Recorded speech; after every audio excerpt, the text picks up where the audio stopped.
Sinabi ni Ha Jung-soo kay Sojun na ang high-tech ay mag-i-sponsor sa kanyang guild. Na ano sa tingin nito? Itinanong ni Sojun dito, nagagawin ba ito ng high-tech? Sinagot ito ni Jung-soo na sa totoo lang, ay nakikita nito si Sojun sa medyo positibong liwanag.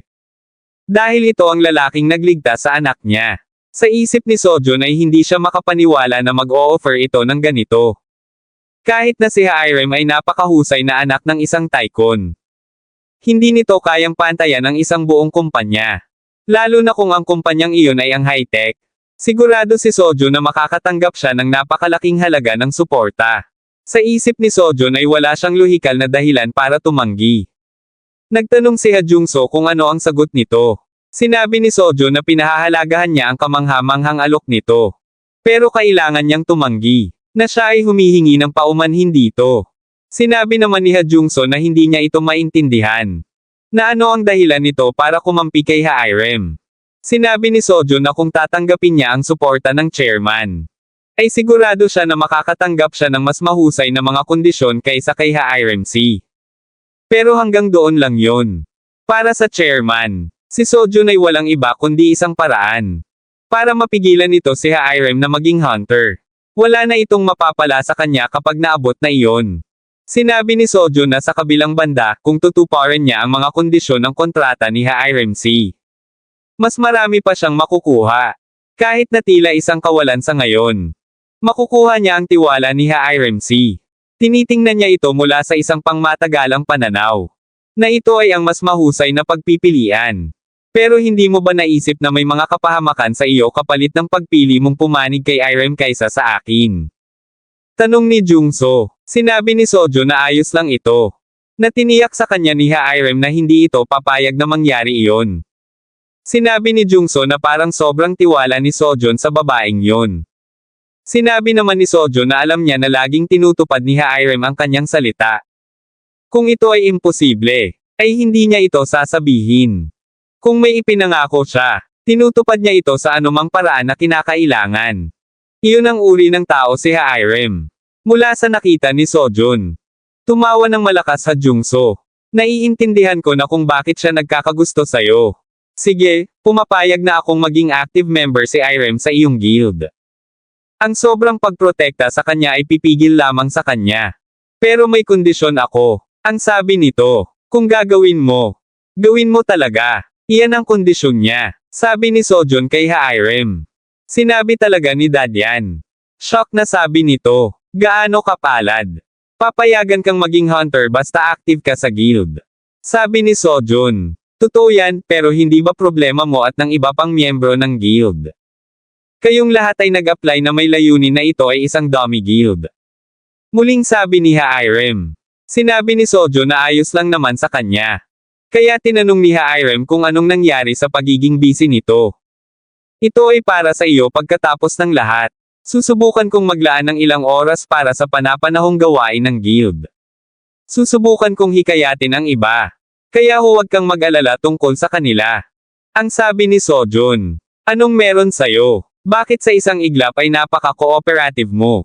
Nagtatakang tanong ni Ha-irem dito. Gusto kong makipag-ugnayan sa isang tao. Maaari mo ba akong i-connecta sa kanila?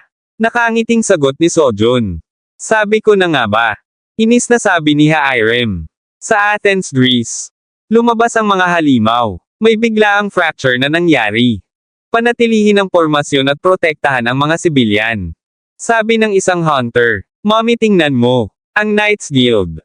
Siguro ay may mga halimaw doon. Sabi ng isang bata sa kanyang mommy. Huwag kang lumapit doon, Lucas. Sabi naman ng mommy nito. Ngunit hindi ito nakinig. Tumakbo ito palapit sa halimaw. Wow!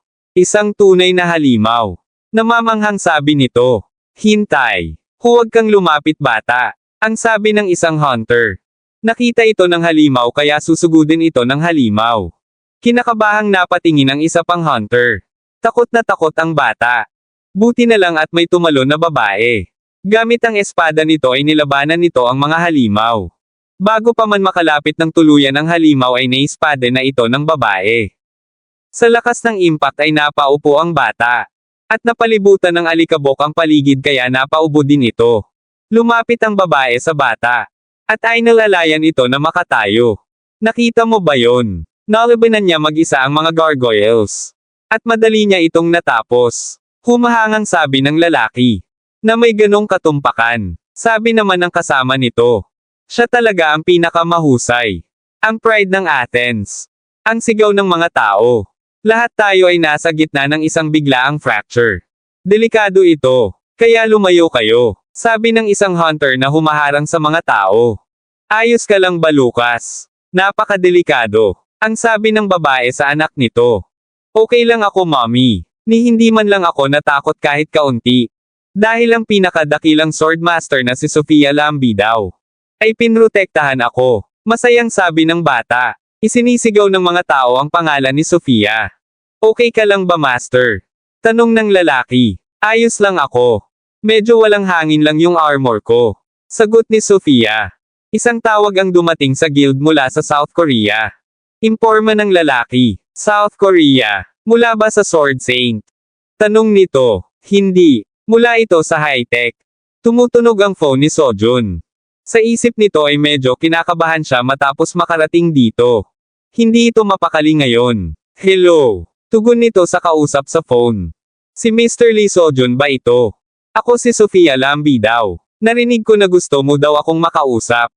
Ang sabi ni Sofia. Oo, tama ka. Sabi naman ni Sojun. Gusto mo bang sumali sa Knights Guild? Tanong nito. Hindi, mayroon akong sariling guild. Tinatawagan kita tungkol sa dungeon na itinatago ng Knights Guild. Sagot ni Sojun dito. Hindi ako sigurado kung ano ang ibig mong sabihin. Sabi naman ni Sofia. Muling sinabi ni Sojun na ang tinutukoy niya ay ang dungeon na matatagpuan sa Acropolis ng Athens. Ito ang unang beses na narinig ko ang dungeon sa lugar na iyon. Muling sabi ni Sofia. Ito ay isang tutorial tower, tama?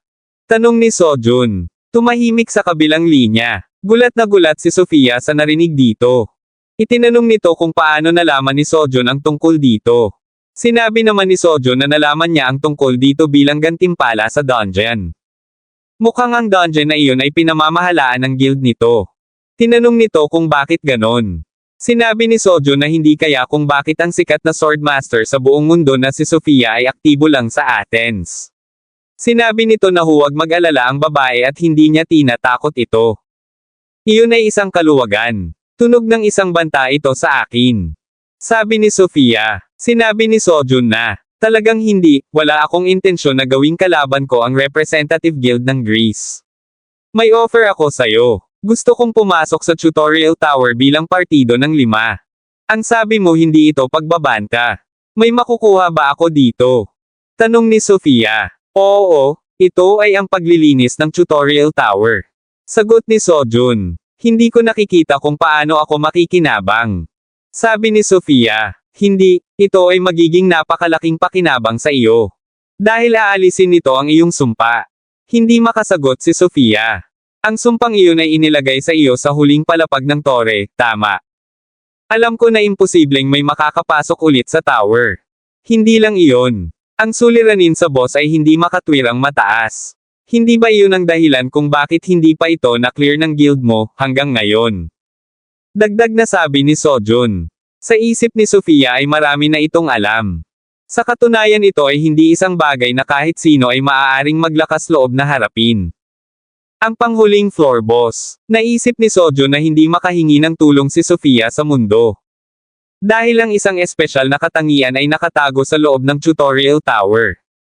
Hanggang kailan mo balak panghawakan ang ticking time bomb na ito? Muling tanong ni Sojun. Sa isip ni Sojun ay sisiklab ang digmaan sa sandaling malantad ang katangian na iyon. No choice si Sofia kundi tanggapin ang alok niya. Saglit na nag-isip si Sofia. Mabuti. Tutugan ako sa iyong panunokso. Mag-usap tayo ng harapan. At kaya, pupunta ako ng Greece. Masayang sabi ni Sojun. Shock ang apat sa narinig. Sino ang gustong sumama sa akin? Tanong ni Sojun na may hawak na tiket. Hindi makapaniwala si Hiram. At sinabing anong kalokohan ang ginawa mo. Ipaliwanag mo ng maayos. Bakit tayo iimbitahin ni Sofia Nim sa Greece? Nakatayong sabi ni Hiram. Alam nyo naman ang guild knight ni Sofia Lambi daw, tama ba? Tanong ni Sojun sa mga ito. Oo naman. Sabi ni Hairem. Ginawa ni Song Suyan ang kanyang Chivalric Order Guild dahil naimpluwensyahan siya ng mga ito. Hindi makapaniwala ang mga ito. Hindi na nakakagulat na nag-overlap ang kanilang mga tema. Habang ang Knights Guild ay hindi naman talaga matatawag mong malaking guild. Ang kanilang kapangyarihan ay sapat na makabuluhan para magkaroon sila ng napakalapit na relasyon sa pamahalaan ng Greece. Na nagtataas ng isang katanungan. Bakit ang Knights Guild ay may napakaraming pambihirang hunters? Dagdag na sabi ni Sojun. Kakaiba ba yon? Ang malalakas na hunters ay tiyak na dadagsa sa magagandang guild. Ang sabi ni Hion. Hindi, ang mga hunters na sumali sa Knights ay lumalaki sa isang hindi kapani-paniwalang bilis. Hindi ito tulad ng pagsasanay ng husto tulad ng sa Goryeo Sword House. Muling sabi ni Sojun. Tinanong ni Anhai kung binibigyan ba ang mga ito ng toneladang elixir. Sinabi ni Sojun na ang hunters ay hindi nagiging mas malakas dahil lamang sila ay binibigyan ng elixir. Sinabi ni Hairem na tapos ano? Ang dahilan ay dahil sa isang dungeon. Ang Knights Guild ay nagtatago ng isang tiyak na dungeon sa Athens. At ang mga dungeons ay mayroong nakatagong katangian. Na nakakakuha ka ng karanasan kapag pumasok ka sa dungeon na ito. Kaya naman, nagiging malakas ang mga miyembro ng Knights Guild sa pamamagitan lamang ng pagpasok at paglabas sa dungeon. Napupunta din ito kay Sofia Lambi daw mismo. Ang sabi ni Sojun. Ang sinasabi mo ay lumalakas sila sa pagpasok at paglabas lang ng dungeon. Tanong ni Hairem. Tama iyan, ito ay katulad ng isang hyperbolic time chamber mula sa isang partikular na anime. Sagot ni Sojun. Nakakabaliw ito. Hindi ako makapaniwala na nakuha mo ang impormasyong tulad nito. Sabi naman ni Anhai. Sa isip ni Sojun ay totoo ito. Ito ay dapat na ihayag sa ibang pagkakataon. Ngunit sa ngayon kailangan niyang magpakatatag. Kahit na kailangan niyang gumawa ng paraan upang gawin ito. Kung ang pangalawang kasawian ni Ciela ay ang pagkamatay ni Anhai. Ito ay hindi bagay, na mapipigilan niya sa pamamagitan ng swerte tulad ng kaso ni William Taylor. Baka hindi niya kakayanin mag-isa. Worst case scenario, maaaring kailangan niya ng tulong ng lahat. Dahil lang sa malakas siya kesa sa mga baguhan. Ay hindi nangangahulugan na maaari niyang gawin ang anumang bagay sa harap ng mga tunay na may impluwensyang tao. Hindi siya pwedeng magpatigil-tigil. Ayaw niyang maramdaman ang kawalan ng lakas. Na naramdaman niya sa laban niya kay William Taylor kailanman muli. Nagtanong si Sojun kung mayroon ba sa mga ito na ayaw sumama. Sinabi ni Kang Daeho na sasama siya. Gayon din si Hion. Sinabi naman ni Anhai na siguro ay kailangan nilang paalagaan si Ciela sa ama ni Sojun. Sige, gagawa ako ng oras. Kaya ihanda mo na ang lahat. Sabi ni Sojun kay Anhai. Anong pinagsasabi mo, pagkatapos ng lahat ng sinabi mo? Walang paraan na hindi natin sasamantalahin ang pagkakataong ito. Anong uri ng tao ang hindi pupunta doon? Sabi naman ni Hairem. Sa Athens, Greece, Eleftherios Venizelos International Airport. O mas kilala bilang Athens International Airport. Naglalakad na sila palabas. Sariwang hangin ng Greece, sabi ni Kang Daeho. Tinanong ni Sojun kung may iba ba. Sinabi naman ni Daeho na ito ay may pilosopong panlasa. Napansin ni Anhai na hindi mapakali si Hion kaya naman tinanong niya ito kung anong problema. Saan tayo pupunta para kunin ang mga bagahe natin? Nakakaramdam ako ng pagkabalisa kapag wala ang aking espada. Sagot ni Hion dito. Muling nagtanong si Anhai kung bakit. Sinabi ni Hion na dahil sa impyernong pagsasanay na natanggap niya sa nakaraan. Narinig ito ni Sojun kaya naman sa isip nito ay impyerno talaga iyon. Na-curious ako tungkol dito saglit. Nag-transfer ka ba ng guilds? Tanong ni Anhai. Tinanong ni Hion kung ano iyon. Hindi ka ba member ng Goryeo Sword House? Ang iyong lolo ay ang Sword Saint kung tutuusin. Tanong ni Anhai. Ano? Ikaw ang apo ng Sword Saint? Gulat na tanong ni Daeho. Sinabi ni Hion na oo apo nga siya nito pero hindi siya parte ng Goryeo Sword House. Na hindi talaga siya makakasali dahil sa lolo niya.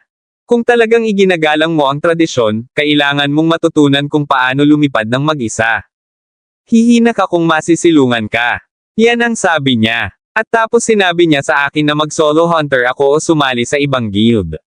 Sa isip ni Sojun ay gaano karapat dapat ang Sword Saint. Bueno hindi din niya alam hanggang ngayon. Biglang may itinuro si Hiram. Hoy, tingnan nyo ang lalaking iyon. Hindi ba siya mukhang taga-Knight? Tiningnan ni Sojun ang sinasabi nito. Isang lalaki na may hawak na placard ng guild nila. Sa isip ni Sojun ay ang pinadala ni Sofia para sunduin sila ay medyo sikat. Si Alexis Zorba, isang mahusay na hunter na nagsisilbing kanang kamay ni Sofia sa Knights. Naaalala niya na sinundan nito si Sofia hanggang sa huli dahil sa mataas nitong katapatan. Kayo ba ang Spectre Guild? Tanong nito. Oo, ako si Lee Sojun ang Guildmaster ng Spectre. Sagot ni Sojun. At nakipagkamay dito. Ako si Alexis Zorba ng Knights. Pwede nyo akong tawaging Alex. Inihanda ko na ang sasakyan ng maaga. Kaya pwedeng mag-usap tayo sa daan papunta doon. Sabi nito. Sa isip ni Alex ay kahit anong tingin niya kay Sojun ay mukhang hindi ito malakas, bakit kaya inimbite ito ni Master Sofia dito sa Greece? Habang nasa daan sila ay manghang-mangha si Eunhye sa kanyang nakikita. Itinuro nito kay Sojun ang isang maganda at mataas na gusali. Itinanong ni Alex na hindi ba't ito ay isang magandang tanawin. Sinabi naman ni Eunhye maganda nga talaga. Subukan mong pumunta sa Santorini kapag mayroon kang oras. Ang lugar na iyon ay talagang isang gawa ng sining. Mungkahi ni Alex. Kilala yan sa Korea dahil sa beverage commercial na kinunan doon. Sabi naman ni Eunhye. Itinanong ni Daeho kung anong pinag-uusapan ng mga ito dahil hindi siya marunong ng Ingles. Sinabi ni Hyun na ang sinasabi nito ay subukan nilang pumunta sa Santorini. Nagtatakang nakatingin si Eunhye sa labas. Nagtanong ito kay Mr. Alex na bakit hindi gumagalaw ang mga sasakyan. Sikat sa buong mundo ang Athens dahil sa matinding pagsisikip ng trapiko. Grabe lalo na sa downtown. Sabi ni Hiram dito. Sinabi ni Daeho na ito ay lubhang nakakainis. Sinabi naman ni Sojun na buti na lamang at Korean siya. Napatawa si Alex sa mga ito. Maglaan tayo ng oras. Pwede tayong dumaan sa isang lugar para kumain ng tanghalian mamaya. Isang karangalan na magkaroon ng tanghalian kasama ang napakaraming dilag. Paano ba naman, single ba kayong lahat? Sabi nito. Sinabi ni Hiram na kasal siya sa trabaho niya. Sinabi naman ni Hyun na kasal din siya. Sa kanyang espada. Tinanong naman ni Alex si Eunhye. Namumulang hindi makapagsalita ito. Si Sojun naman ay pinagpapawisan. Tumayo si Hyun. Hindi mo magagawa yan Mr. Alex. Hindi ka dapat nanliligaw sa babaeng katabi niya ang asawa niya. Si Eunhye Oni ay kasal kay Sojun Opa. Sabi nito. Ikaw pala ang asawa ng Guildmaster. Paumanhin. Sabi ni Alex. Nag-peace sign naman si Hyun kay Sojun nang tumingin ito sa kanya. Bakit hindi kayo maglibot sa Greece kapag tapos na ang trabaho nyo dito? Sikat ang lugar na ito sa pagiging honeymoon destination. Mungkahi ni Alex. Nabigla naman si Eunhye sa sinabi nito. Sa isip ni Sojun ay buti sana kung pwede nilang isama si Ciela next time. Iniisip din nito kung ayos lang ba si Ciela. Habang naglalakad si Lolo Jaehwan at Ciela. Itinanong ni Lolo Jaehwan kung hindi ba masarap ang ice cream. Sinabi naman ni Ciela na masarap ito. Sa isip ni Lolo Jaehwan ay ang lungkot nito ngayon. Siguro nga bata pa din ito. Hindi nakakapagtaka dahil kailangan nitong mawalay sa mga magulang nito ng matagal. Itinanong nito kung malungkot ba ito dahil wala ang kanyang mommy at daddy dito. Sinabi naman ni Ciela na hindi. Na gusto din niya sa lolo niya. Napahawak ito sa dibdib sa isip nito ay napaka-cute talaga ng apo niya. May narinig silang ngiyaw ng pusa. Napatingin si Ciela dito. Isang pusa. Sabi ni Ciela. Nagmiyaw naman ang pusa. Madalas kong nakikita ang isang ito sa paligid ng lugar na ito. Ang sabi ni Lolo Jaehwan. Maaari ko bang alagaan ito, Lolo? Tanong ni Ciela. Pumayag naman si Lolo Jaehwan. Sinabi nito na siguraduhing hugasan ni Ciela ang kanyang mga kamay pagkatapos. Sa isip ni Lolo Jaehwan ay kailangan niyang bumili ng wet tissue sa convenience store. Si Ciela naman ay tuwang-tuwa sa pusa. Wow! Napaka-cute nito.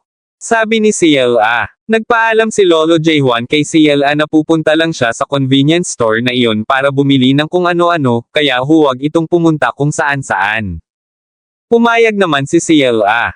Na nakikipaglaro sa pusa. Nakita ni Ciela na kumawag-kawag ang buntot nito. Nagulat si Ciela nang magsalita ito. Na huwag hawakan ang buntot niya. Dahil ito ay sensitibo. Nakarating na sina Sojun. Itinanong ni Sojun kung ito ba ang Knights Guild House. Gaya ng inaasahan sa isang pambansang bayani na Sophia's Guild House. Sinabi ni Anhay na halos kastilyo na ito. Ang bahay ng guild ng pinakadakilang guild sa Greece ay kakaiba. Sinabi ni Alex na naghanda sila ng guest room para sa bawat isa sa mga ito kaya huwag mag-atubiling magpahinga. Bumaling ang tingin nito kay Sojun. Li Sojun, kailangan kang sumama sa akin. Ipinatatawag ka ni Master.